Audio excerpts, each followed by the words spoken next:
ఒక్కసారి కొమ్మూరి గోల్డ్ కి కాల్ చేయండి. తాకట్లో ఉన్న మీ బంగారాన్ని విడిపించి మార్కెట్ ప్రైస్ కి వాళ్ళు కొనుక్కుని మిగతా డబ్బులు మీకు ఇచ్చేస్తారు. వెల్కమ్ బ్యాక్ టు మనం టీవీ. నేను మీ పవన్ పేస్వాడ, మాతో పాటు సీనియర్ జర్నలిస్ట్ కట్ట కార్తిక్ రావు అన్న. నమస్తే. నమస్తే పవన్. హైదరాబాద్ లో ఉగ్రకుట్న భగ్నమైంది. సౌదీ అరేబియా నుంచి ఐసిస్ ఆదేశాలు అందుకున్న ఇద్దరు తీవ్రవాదులు, ఇద్దరు తెలుగు రాష్ట్రాల్లో ఉన్నటువంటి ఈ స్లీపర్ సెల్స్ ఎవరైతే ఉన్నారో వారి ఉగ్రకుట్రను భగ్నం చేశారు. విజయనగరం సంబంధించినటువంటి సిరాజ్ అనే ఉగ్రవాది, హైదరాబాద్ కు సంబంధించినటువంటి సయ్యద్ సమీర్ అనే ఇద్దరు స్లీపర్ సెల్స్ పాకిస్తాన్ భారత్ ఉద్రిక్తత పరిస్థితుల నేపథ్యంలో వీళ్ళు యాక్టివ్ అవ్వడం జరిగింది. విజయనగరంలో పేలుడు పదార్థాలు కొని హైదరాబాద్ నగరంలో మెయిన్ ఏరియాస్ లో వీళ్ళు బాంబు పేలుల్లో కూడా ప్లాన్ చేసినట్టుగా తెలుస్తుంది. దీంట్లో తెలంగాణ కౌంటర్ ఇంటెలిజెన్స్, అదేవిధంగా ఎన్ఐఏ వీరి ఉగ్రకుట్రను భగ్నం చేసినట్టుగా తెలుస్తుంది. ఏంటి అసలు దీనికి సంబంధించి పూర్తి డీటెయిల్స్ ఏంటన్నా? ఎస్, విజయనగరం నుంచి బాంబులకి అంటే పేలులకు ఉపయోగించే పదార్థాలను క్యారీ చేసుకుంటూ హైదరాబాద్ వస్తున్నటువంటి ఒక వ్యక్తిని అదుపులో తీసుకున్నారు. ఆ వ్యక్తితో టచ్లో ఉన్నటువంటి మరొక వ్యక్తి హైదరాబాదీ ఎవరైతే మెట్టుగూడలో ఉంటాడు సమీర్ అని, అతను కూడా అదుపులో తీసుకున్నారు. సో వీళ్ళిద్దరు వెనకాల యాక్టివిటీ చూస్తే ఇంకొక అనుమానం కూడా ఉంది. ఇప్పుడు ఈ మధ్య కాలంలోనే ఇండోనేషియా నుంచి ముంబైకి వచ్చి ముంబై ఎయిర్పోర్ట్ లో దొరికిపోయినటువంటి ఇద్దరు ఉగ్రవాద వ్యక్తులు, ఉగ్రవాద సంస్థలకు సంబంధించిన వ్యక్తులు, వాళ్ళు బాంబు పేలుల్లో సిద్ధాస్తులు. గతంలో ముంబైలో బాంబు పేలులు జరిగాయి కదా, ఆ బాంబు పేలుల్లో సిద్ధాస్తులు. దాన్ని బాంబు పేరును ఇంట్రాగేట్ చేస్తుంటే వాళ్ళు అప్పుడు ముంబై నుంచి ఇండోనేషియా పారిపోయారు. మొన్న పాకిస్తాన్ భారత్ యుద్ధం నేపథ్యంలో వాళ్ళు మళ్ళీ ఇండోనేషియా నుంచి భారతదేశంలో ప్రవేశించారు. ఆ ప్రవేశిస్తే వాళ్ళని ఎయిర్పోర్ట్ లోనే పట్టుకున్నారు మన వాళ్ళు. సేమ్ డే ముంబై ఎయిర్పోర్ట్ లో బాంబు బెదిరింపు కాల్ కూడా వచ్చింది. అదే రోజు ఆ ఇద్దరు తీవ్రవాదులు ముంబై ఎయిర్పోర్ట్ లో దొరికారు. అది ఒక ఇష్యూ. ఆ ఇష్యూ కొనసాగింపు వాళ్ళు సౌదీ అరేబియాలో ఉన్నటువంటి ఐసిస్ తీవ్రవాదులతో సంబంధాలు ఉన్న వ్యక్తులు. అదే సేమ్ కన్సర్న్ ఇక్కడ కూడా ఐసిస్ తో సంబంధాలు ఉన్నటువంటి ఒకరు విజయనగరం వాసి, ఇంకొకళ్ళు హైదరాబాద్ వాసి. విజయనగరం వాసి అయితే పోలీసు కావాలి నాకు కలగన్నాడట. అలాంటి వ్యక్తి ఉగ్రవాదులతో సంబంధాలు పెట్టుకునే స్థాయికి వెళ్ళాడు. అంటే ఆ ఇద్దరికి ఈ ఇద్దరికి లింక్స్ ఎక్కడ ఉన్నాయి అని తెలిస్తే సౌదీలో ఉన్నాయి. సౌదీలో ఉన్నటువంటి ఐసిస్ తీవ్రవాదులతో ఉన్నాయి. అంటే ఏదో ఒక పెద్ద ప్లానే వేశారు. ఒకవైపు భారత్ పాక్ మధ్య ఘర్షణ పూరిత వాతావరణం ఉన్నటువంటి సమయంలో పాకిస్తాన్ తట్టుకోలేక కాలబేరానికి వచ్చి లొంగిపోతున్న సమయంలో డైరెక్ట్ గా యుద్ధం చేయలేని పరిస్థితుల్లో ఏదో ఒక ఇండైరెక్ట్ గా దొంగచాటుగా వెనక చాటుగా ఏదో విధ్వంసం ప్లాన్ చేయడానికి చేశారు అటువంటిది ఒక బలమైన అనుమానం కలుగుతా ఉంది. ఇప్పుడు ఇంకొకటి కూడా, మొన్న హర్యానాలో కూడా ఒక యూట్యూబర్ జ్యోతి మల్హోత్రా, యూట్యూబర్ జ్యోతి మల్హోత్రాని ఈ దేశద్రోహం పేరుతో అరెస్ట్ చేయడం జరిగింది. అయితే ఆ జ్యోతి మల్హోత్రాకు సంబంధించినటువంటి కొన్ని జాడలు హైదరాబాద్ లో కూడా వెలుగు చూడడం జరిగింది. సికింద్రాబాద్ లో వందే భారత్ రైలు ని ప్రారంభించడానికి వచ్చినటువంటి ప్రధాని నరేంద్ర మోడీ అంటే హైదరాబాద్ బెంగళూరు వందే భారత్ ట్రైన్ ని ప్రారంభించడానికి నరేంద్ర మోడీ గారు వచ్చారు.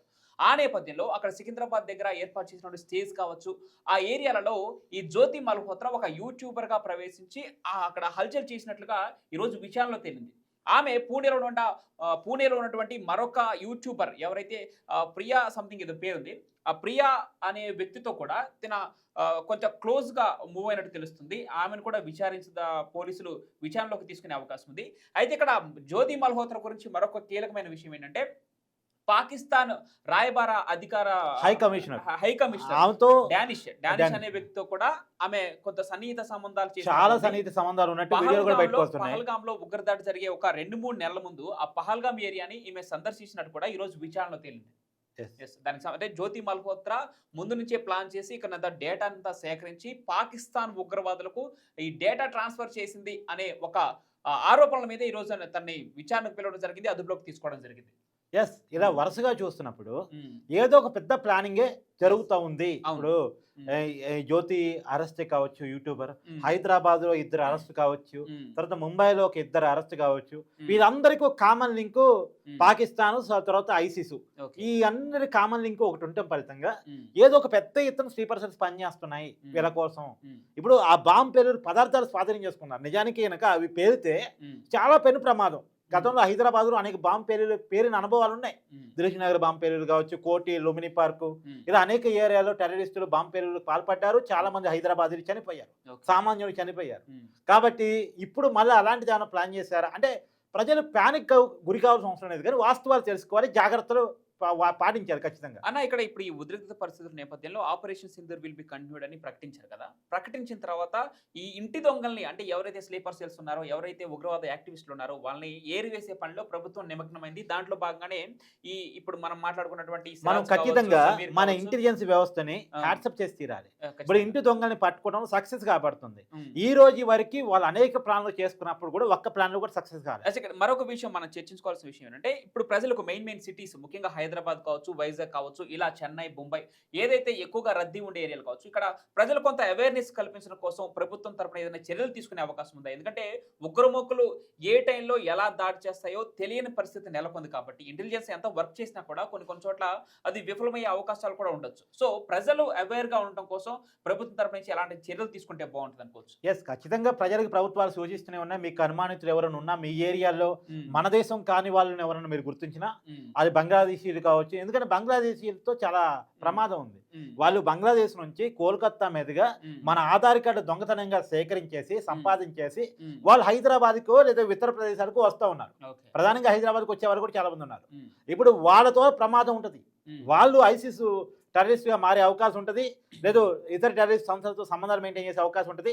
వాళ్ళు ఇక్కడ కొంతమందిని స్లీపర్ జెర్సీ గా మార్చుకునేటువంటి అవకాశం ఉంటుంది. కాబట్టి ఖచ్చితంగా ఇతర దేశాల నుంచి మన దేశానికి వచ్చినటువంటి వాళ్ళతో కానీ, లేదు ఇక్కడే ఉన్నప్పటికి కూడా ఉగ్రవాద సంబంధాలు మెయింటైన్ చేస్తున్నారు అనే ఒక అనుమానం ఉంటే వాళ్ళని ఖచ్చితంగా ఇంటెలిజెన్స్ కి లేదా ప్రభుత్వానికి అప్పజెప్పాల్సిందే, లోకల్ పోలీసులకు అప్పజెప్పాల్సిందే అనేటువంటిది ప్రభుత్వం సూచిస్తుంది. ఇప్పుడు ప్రభుత్వం చాలా కరాఖండిగా పనిచేస్తుంది కాబట్టి మనం ఖచ్చితంగా తెలంగాణ కౌంటర్ ఇంటెలిజెన్స్ ని యాక్సెప్ట్ చేసి తీరాల్సిందే.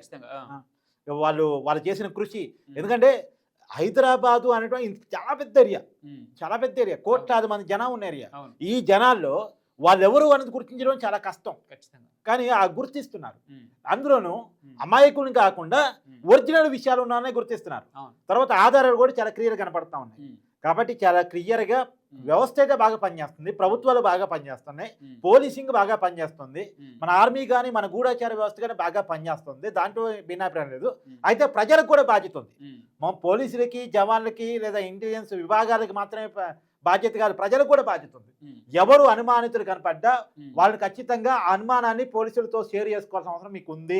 ఇక్కడ ఇందాక మనం మాట్లాడుకుంటాం జ్యోతి మల్హోత్రా కావచ్చు, ఇప్పుడు విజయనగరం సంబంధించిన సిరాజ్ అనే వ్యక్తి కావచ్చు, ఇప్పుడు హైదరాబాద్ లకు చెందినటువంటి సయ్యద్ సమీర్ కావచ్చు, వీరితో పాటే యూపీకి చెందిన మరొక వ్యక్తిని కూడా పోలీసులు అదుపులోకి తీసుకోవడం జరిగింది.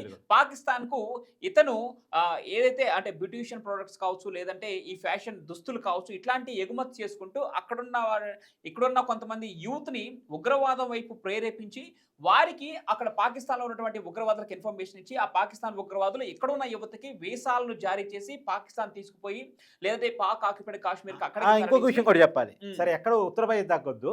మొన్న కూడా సంగారెడ్డిలో ఒక ఇస్లాం అనేటువంటి వ్యక్తిని అరెస్ట్ చేశారు. ఆ ఇస్లాం అనేటువంటి వ్యక్తి ఎవరు అంటే అతను పూణేలో దొంగ సిమ్ కార్డులు క్రియేట్ అంటే సిమ్ కార్డులు వితౌట్ ప్రూఫ్ పాకిస్తానీలకు ఇచ్చి ఆ పాకిస్తానీ ఆ నెంబర్స్ పట్టుకుని వాళ్ళ దేశానికి వెళ్ళి వాళ్ళు ఒక వాట్సాప్ గ్రూప్ క్రియేట్ చేసుకుని ఇండియన్ నెంబర్ తో చాటింగ్ చేసుకుంటూ మన సమాచారాన్ని తెలుసుకునేటువంటి ప్రయత్నం చేస్తాడు.